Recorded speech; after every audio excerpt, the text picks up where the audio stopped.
I've got a sort of a slight bee in my bonnet at the moment, because we've come back from the school holidays, we've come back from the kind of summer recess in Parliament, we're back to business in general, but there's still, it seems to me, is a sort of a flatulence about our government, which is sort of meaning that they're not really doing much but producing an awful lot of hot air and an awful lot of noise, but not really very much action. And I thought I'd ask you how you see the next few months going, because it seems to me we're sort of drifting pointlessly in some, you know, sea of calm.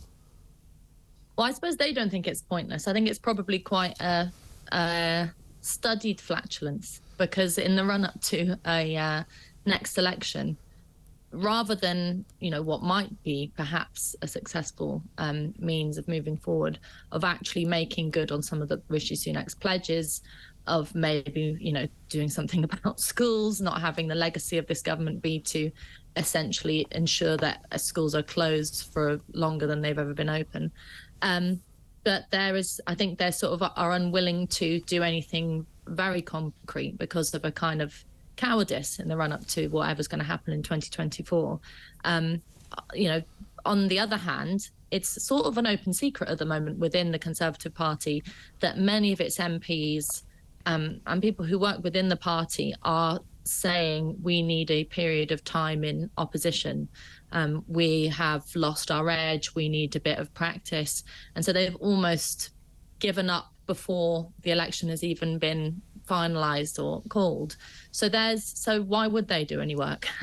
why would they do anything big or bold or challenging? So we're in a kind of really depressing period of sort of stagnation, where you have, you know, even if we are going to have a Labour government in 2024 or whenever the election is, you know, they are also, as most parties are in the run-up to an election, unwilling to say anything substantial, unwilling to lay out any coherent kind of plans. I don't mean sort of like budgets, but just, you know, big ideas. Right. And so there's essentially nothing happening. But this is the trouble, isn't it? But this is the kind of cynical place that we now find ourselves in, and maybe we're all to blame for that, because maybe we're all too cynical and critical and possibly, you know, fatigued by all of the shiny new objects that we get thrown at every now and again, which turn out not to be actually anything much more than balls of cardboard anyway. But in the end, you wonder, surely a government should be in to actually dazzle us every day. I mean, I know it's the business of running the country, but shouldn't they be having big ideas all the time? Shouldn't they be continuing to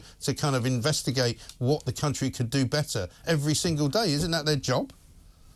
Well, it's funny you use the word dazzle, because actually I think that's what happens quite a lot, which is that they, you know, for example, obviously I care as much as the next person about dog attacks. I think they're horrible, these XL bullies and all the rest of it. But the fact that you know, we get these kind of almost policy announcements that are aimed at sort of being a bit dazzling, being a bit sort of attention grabbing, and looking like they are the biggest thing that everybody should care about. And, you know, yes, people, you know, children have died from dog attacks. This is a big deal. To my mind, it's sort of no-brainer, get the dogs off the streets. But it's turned into this sort of big thing where Braverman's briefing people, and, you know, there's a big commotion around it.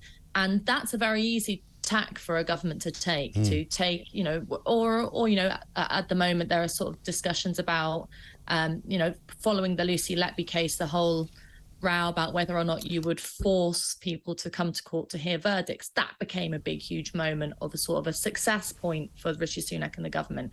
And of course, all that does really is mask the fact that there's nothing substantial happening, because it's very easy to pass one little policy, make one little policy announcement and make a big deal out of it.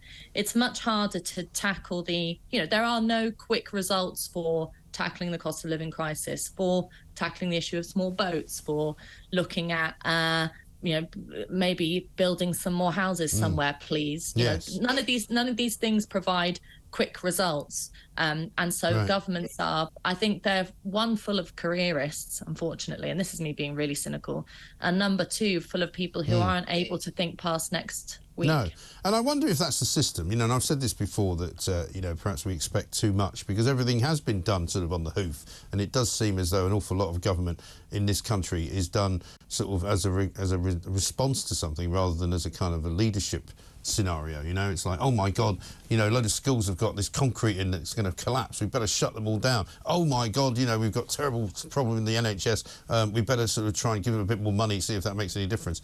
You know, and for probably most of this century, I suppose, even under the Tony Blair government, you know, they were genuinely changing things as people were kind of not really paying attention. But nothing's really been changing much in this nation, I don't think, since the Tories were in. I don't think they've done things which have made it worse. And I say that as somebody who would generally be supportive of a lot of what they do, you know, but they haven't really improved anything. No, I think it's because they don't know who they are. I mean, if you think back to 2019, which feels like it was, you know, a different century. Yeah, it does. But you know, the whole narrative in which Boris Johnson's government took on its election victory was that the Conservatives were reimagining themselves as the People's Party, that it was focused on, you know, after this sort of severe period of disunity post-Brexit and people, you know, public scraps among MPs and sort of a sort of fissuring within both parties as it happens. Then 2019 was like, right, okay, look, this thing, democracy, we see that it's kind of popular and we're gonna get behind it and maybe we'll make a go of it. And you know, I have never voted for the Conservatives, but I thought, I didn't vote for them in that election, but after that victory I thought, well, this could be interesting. This could, you know, some things might happen. I think a lot of people at the end of January of 2020 were going, yeah, this would be great, you know, because suddenly we will be able to do all the things that they said we couldn't do, right? At least that was the rhetoric. And then, of course, okay, the pandemic happened, which, you know, it's no one's fault necessarily that the public health crisis happened, but the way in which it was handled by the government, the complete lack of any democratic accountability, in fact, the actual desecration of democracy in many instances, revealed that was all just a bit of sort of, you know, words that I can't say this early in the morning, BS. It was just nonsense. And so then you know, obviously it's cheap to say that we've now run through however many prime ministers with Liz Truss and all the kind of infighting. And this just smacks of a party that has no ideology. It has no sense of what its fundamental core beliefs in. They're rowing over how to deal with small votes. They're divided on the European Convention of Human Rights. They're, you know, you name it, they're split. It's literally, for me, it's like having a country run by management consultants. That's what it feels like. Yes, it's incredibly technocratic. I mean, this is the problem with Rishi Sunak. He is little boy technocrat. He is, you know, he's like a very similar, and there's a reason why they get on, to Emmanuel Macron in France, who is the kind of European technocrat. It's all about how to quietly and calmly manage things, balance books, don't do anything that rocks the boat, don't do anything too big, don't do any, just you know, keep tweaking the levers and you know, and being, that's the why it's technocratic, being incredible sort of technical about it.